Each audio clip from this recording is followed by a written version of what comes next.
लेकिन मुझे ये अपनी आवाज़ महसूस नहीं हुई थी। मैंने एक बार फिर कुव्वत इरादी जब्जा करके अपने हवास को काबू में किया और दोबारा चीखी, मैं लैला हूँ, मैं ईरानी हूँ, मुझे ईरानी सफ़ीर से मिलाओ। दाएं बाएं बैठे फौजी उसकी चीखों पुकार से बेनियाज मुसलसल सरगोशियां कर रहे थे। तुम लैला नहीं हो, तुम पाकिस्तानी जासूसा हो, तुम लाहौर की रहने वाली हो, तुम्हारे साथी दिल्ली में है, हमने उन्हें गिरफ्तार कर लिया है। ये महज पोशाली की ज़बरदस्त कुव्वत इरादी थी जिसकी वजह से वो इस खतरनाक इंजेक्शन के असर से महफूज रही। उसे एक और इंजेक्शन लगाया गया लेकिन वो नीम बेहोशी के आलम में बड़बड़ाती रही। मैं पाकिस्तानी नहीं हूँ, मैं ईरानी हूँ, मैं लैला हूँ, मैं बेगुनाह हूँ। पोशाली के बकौल उस वक्त भी वो अल्लाह का शुक्र अदा कर रही थी कि उसकी ज़बान से कोई ऐसी बात नहीं निकल रही जो उसके या मेरे लिए संगीन हो सकती थी। पोशाली पर यह अमल मुसलसल 4 घंटे जारी रहा। उसके बाद जब उसे तीसरा इंजेक्शन दिया गया तो वो बेहोश हो गई। जब उसे होश आया तो वो उसी स्ट्रेचर पर जकड़ी हुई पड़ी थी। उसके सर पर लगी सर्च लाइट बुझ चुकी थी और फौजी भी वहां मौजूद नहीं थे। उसका जिस्म लकड़ी की तरह सख्त हो रहा था और गर्दन में दर्द की टीसें उठ रही थी।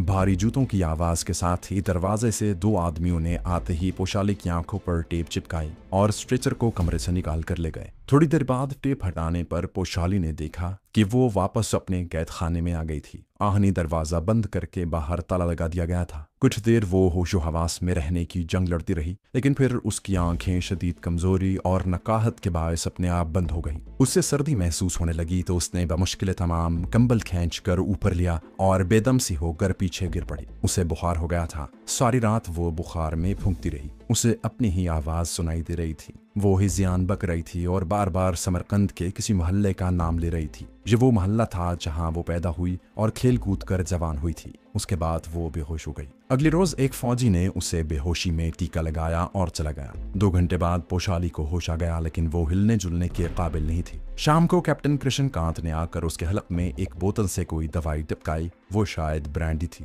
जिसकी वजह से पोशाली की तबीयत किसी हद तक बहाल हो गई, लेकिन वो अपनी जगह से फिर भी ना उठ सकी। कैप्टन भी फौरन ही वापस चला गया। अगले दिन उसे खाने को दाल रोटी दी गई। पोशाली को सख्त भूख लग रही थी। उसका बुखार भी उतर गया था।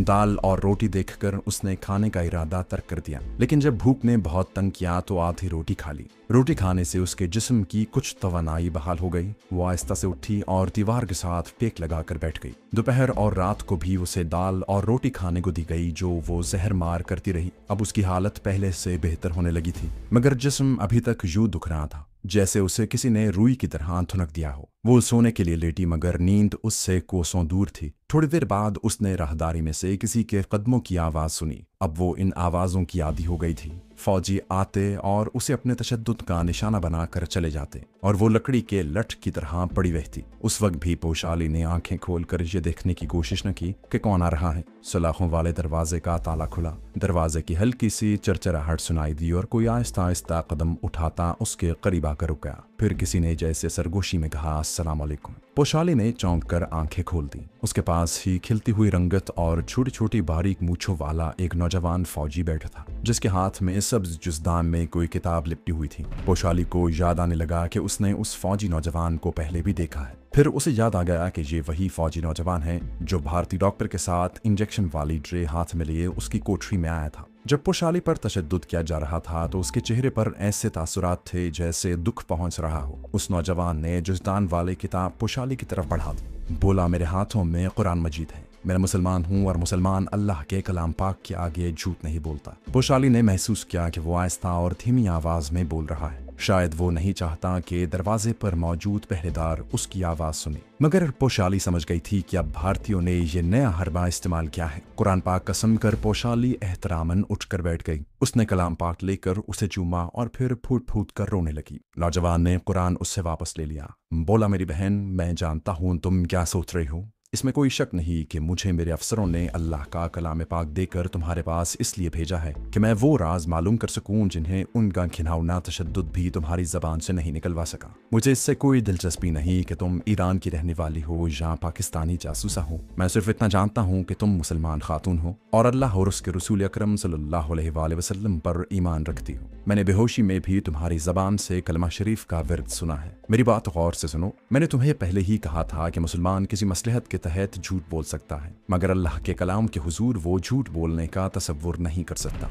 उसने जुज़दान को खोलकर कुरान शरीफ निकाला और पोशाली को दिखाते हुए बोला, ये मत समझना कि मैं तुम्हें कोई फरेब दे रहा हूँ। ये देखो, ये अल्लाह पाक का कलाम है। पोशाली ने दोबारा आंखें बंद कर ली। मुझे किसी पर कोई एतबार नहीं है। मैं अब भी यही समझती हूँ कि ये तुम लोगों की कोई चाल है, मगर मैं पाकिस्तानी जासूसा नहीं हूँ। मैं ईरानी हूँ और मेरा नाम लैला है। मुसलमान फौजी ने खामोशी से गर्दन घुमाकर दरवाजे पर मौजूद पहरेदार को देखा जो राहदारी में चहलकदमी कर रहा था। वो बोला, मेरी बहन, मैं तुमसे ये बात करके बहुत बड़े खतरे को दावत दे रहा हूँ। मैं भारतीय फौज का कैप्टन हूँ। अगर किसी को ये मालूम हो जाए कि मैं तुम्हारी मदद करना चाहता हूँ तो मेरी बीवी, इकलौते बच्चे और माँ बाप की जिंदगियां तबाह हो सकती है। मुझे एक ऐसी काल कोठरी में डाल दिया जाएगा जहां अज़ियतनाक मौत ही मुझे निजात दिला सकेगी। इसके बावजूद मैं ये खतरा मोल ले रहा हूँ। पहरेदार टहलता हुआ सलाखों वाले दरवाजे के पास आकर अंदर झांकने लगा तो मुसलमान कैप्टन ने लहजा बदल दिया। कहने लगा, तुम मुसलमान हो और मुसलमान कुरान शरीफ के सामने कभी झूठ नहीं बोलता। अगर तुम मुझे बता दो कि तुम्हारे दूसरे जासूस साथी दिल्ली में कहाँ पर हैं, तो मैं वादा करता हूँ कि तुम्हें हिफाजत से पाकिस्तान पहुंचा दिया जाएगा। पहरेदार मुतमईन होकर आगे बढ़ा तो उसने साबिका जुमला फिर शुरू कर दिया। कहने लगा, मैं जानता हूँ तुम्हें मेरी बातें झूठी और मकरो फरेब की बातें लग रही हैं, लेकिन वक्त आने पर बहुत जल्द तुम्हें पता चल जाएगा कि मैंने अपनी एक आफतजदा मुसलमान बहन की मदद के लिए कितना बड़ा खतरा मोल लिया था। मैं जा रहा हूँ, लेकिन तुमसे एक वादा जरूर करता हूँ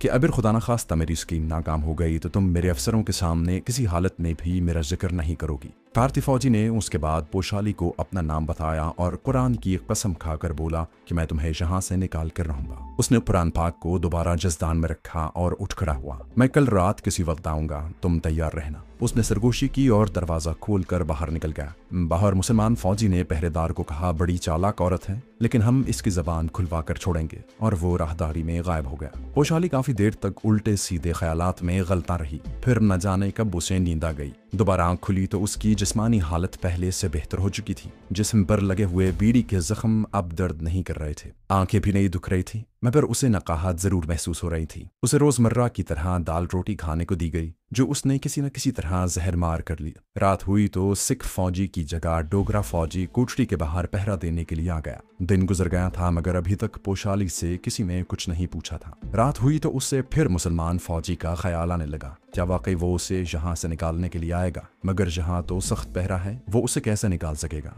फिर उसे ख्याल आया कि वो इस पुराने पले की तमाम राहदारियों और खुफिया रास्तों को जानता होगा। वो इस उलझन में भी मुब्तला थी कि क्या वो उसके साथ चली जाए। आखिर जाने में क्या हर्ज है, मगर ये क्या जरूरी था कि वो वाकई आ भी जाए। वो खामोशी से लेटी अजीबोगरीब ताने बाने बुनती रही। रात के सन्नाटे में सिर्फ डोगरा गार्ड के भारी जूतों की आवाज गूंज रही थी और फिर फौजी के जूतों की आवाज एक पल के लिए रुक गई। लाशौरी तौर पर पोशाली ने गर्दन घुमाकर दरवाजे की तरफ देखा। डोगरा फौजी झुका हुआ था। पोशाली कुछ न समझ सकी कि वो ऐसा क्यों कर रहा है। फिर देखते ही देखते फौजी धड़ाम से नीचे गिर पड़ा। पोशाली एकदम उठकर बैठ गई। फौरन ही उसे तेज तेज कदमों की आवाज सुनाई दी। शायद कोई और फौजी कोठरी की तरफ बढ़ रहा था। पोशाली का दिल तेजी से धड़कने लगा। दरवाजे पर वही फौजी नमूदार हुआ जो कल रात कुरान पाक लेकर उसके पास आया था। पोशाली अपनी जगह पर सिमट सी गई। फौजी अपनी वर्दी में था, मगर उसने खिलाफे मामूल हाथों पर सफेद रंग के दस्ताने पहन रखे थे। उसने पहरेदार की पेटी से चाबियों का गुच्छा निकाला और सलाखों में लगा हुआ ताला खोलते हुए पोशाली की तरफ देखा। लैला बहन, बाहर आ जाओ। पोशाली जल्दी से उठी और खुले दरवाजे से बाहर निकल आए। कैप्टन ने दरवाजा बंद करके ताला लगाया और चाबियों का गुच्छा बेहोश फौजी की पेटी में लगा दिया। कैप्टन तेज तेज आगे चल दिया। पोशाली उसके पीछे थी। अब राहदारी तंग और अंधेरी होने लगी थी और वहां कोई कोठरियां वगैरह नहीं थी। कैप्टन पोशाली के बाजू को एक हाथ से थामकर उसे तेज तेज चला रहा था। काफी देर चलने के बाद राहदारी में एक छोटा सा बंद दरवाजा नजर आया। कैप्टन ने दरवाजे पर खास अंदाज में 3 बार दस्तक दी तो दरवाजा खुल गया। कैप्टन ने पोशाली को बाहर निकाला और फिर खुद भी बाहर आ गया। वहां अंधेरा था, मगर उस अंधेरे में भी उसने एक आदमी की चमकीली आंखें देख ली थी। उसका बाकी चेहरा चादर में छुपा हुआ था। नकाबपोश वहीं खड़ा रहा और पोशाली कैप्टन के साथ राहदारी में आगे चल दी। 15 कदम चलने के बाद एक और दरवाजा आ गया, जहां पहुंचकर कैप्टन रुक गया। उसने अंधेरे में पीछे मुड़कर देखा। दूसरा आदमी उनके पीछे पीछे चलता करीब आ गया। उसने सरगोशी में कैप्टन से कहा, सब ठीक है, अल्लाह हाफिज। कैप्टन ने दरवाजे पर लगी सलाख खींचकर एक तरफ रखी और दरवाजा थोड़ा सा खोल दिया। पोशाली को ताजा ठंडी हवा का झोंका अपने जिस्म से टकराता महसूस हुआ। कैप्टन ने झुककर पोशाली को मुखातिब किया। सामने लकड़ी का पुल है जो कले की खंदक वाली नहर पर बना हुआ है। पुल के पार दरख्तों के नीचे एक मोटर रिक्शा खड़ा होगा। वो अपना ही रिक्शा है। रिक्शे वाला तुम्हें जहाँ ले जाएगा वहाँ तुम महफूज रहोगी। मैं कल शाम तुम्हें उस मुसलमान रिक्शा ड्राइवर के घर पर मिलने आऊंगा। अब देर न करो और जाओ। पोशाली जल्दी से बाहर आ गई। उसने सोचा कि वहां से किसी दूसरी तरफ भाग जाए, मगर उसका दिल न माना। जाने क्यों उसका दिल कह रहा था कि मुसलमान कैप्टन झूठा नहीं है। दरख्तों के पास उसे रक्षा दिखाई दिया, जिसका ड्राइवर चादर से सर लपेटे रक्षे के पास ही जमीन पर बैठा था। पोशाली को देखते ही वो उठा और रक्षे का दरवाजा खोलकर घबराई हुई आवाज में बोला, जल्दी से अंदर बैठ जाओ। पोशाली के बैठते ही रक्षा स्टार्ट होकर तेज रफ्तारी से रवाना हो गया और न जाने किन किन सड़कों पर से होता हुआ वो एक मज़ाफ़ाती आबादी में दाखिल हो गया। जहां दाखिल होते ही रक्षे की रफ्तार हल्की हो गई और फिर वो एक जगह रुक गया। ड्राइवर ने अपने मुंह से कपड़ा हटाते हुए पोशाली से कहा, तुम बाएं जानिब कोने वाले क्वार्टर के अंदर चली जाओ। दरवाजे की चटखनी मत लगाना, मैं रक्षा छोड़कर आता हूँ। सामने क्वार्टरों की लंबी कतार थी।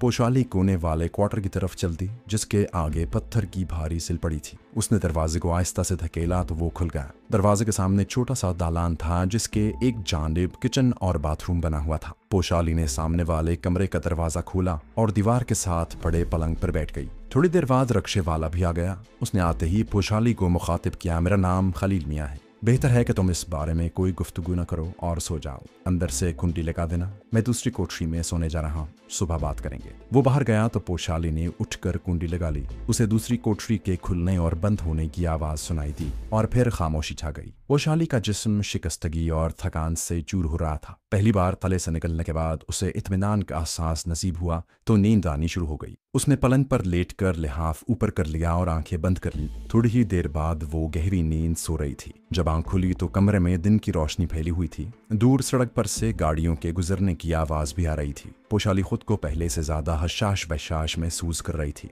वो लिहाफ उठाकर बैठ गई और अपने बॉय कट सुनहरी बालों में हाथ फेर कर उन्हें जरा सा संवार कर कमरे का जायजा लिया। 2-3 संदूक, एक तपाई, एक कोने में पड़ी हुई एक बोरी, चौकोर मेज और पलंग के सिवा कुछ नहीं था। उसने उठकर बंद दरवाजे की दर्ज में से बाहर देखा। सहन में पड़ी चौकी पर एक पतला दुबला सांवले रंग का आदमी बैठा सिगरेट पी रहा था। उसकी उम्र 26-27 बरस से ज्यादा नहीं थी। बाल घुंघराले थे और कंधे पर एक नस्वारी चादर थी। पोशाली समझ न सकी कि ये रात वाला रिक्शा ड्राइवर ही है या कोई दूसरा आदमी है। वो उसे आवाज भी नहीं दे सकती थी। पोशाली कुछ देर उसे दरवाजे की दर्ज में से देखती रही, फिर दबे पांव वापस पलंग पर आकर बैठ गई। चंद लम्हे गुजर गए, फिर दरवाजे पर आहिस्ता से दस्तक हुई। पोशाली ने कोई जवाब न दिया। तब बाहर से आवाज आई, बहन मैं तुम्हारा रिक्शे वाला भाई हूँ, दरवाजा खोलो। पोशाली ने आवाज पहचान कर दरवाजा खोल दिया। वो बोला, मैं इंतजार कर रहा था कि तुम उठो तो तुम्हारे लिए चाय लाऊं। मैंने पहले भी 2 बार दरवाजे पर आहिस्ता आहिस्ता दस्तक दी थी। मैं चाय लाता हूँ, तुम उठकर मुंह हाथ धो दो। पोशाली गुस्ल खाने से मुंह हाथ धोकर वापस कमरे में आ गई। खलील मियाँ ने चौकोर मेज पर चाय की केतली, प्याली और मक्खन पहले से रख दिया था। वो भी वहीं मौजूद था। बहन जी तुम नाश्ता करो,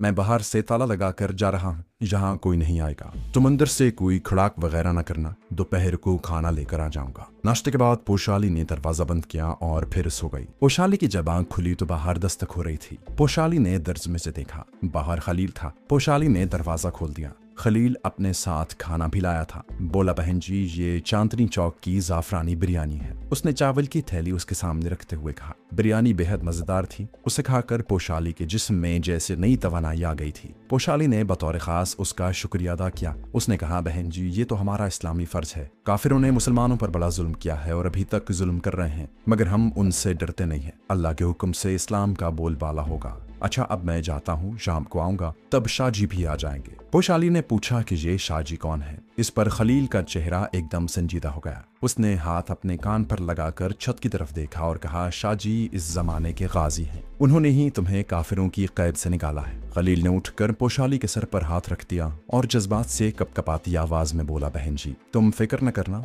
शाहजी और मैं अपनी जान भी कुर्बान कर देंगे, मगर तुम्हें तुम्हारे मुल्क में पहुंचा कर तम लेंगे। खलील जे कहकर कोठरी से बाहर निकल गया। पोशाली की आंखों में आंसू आ गए।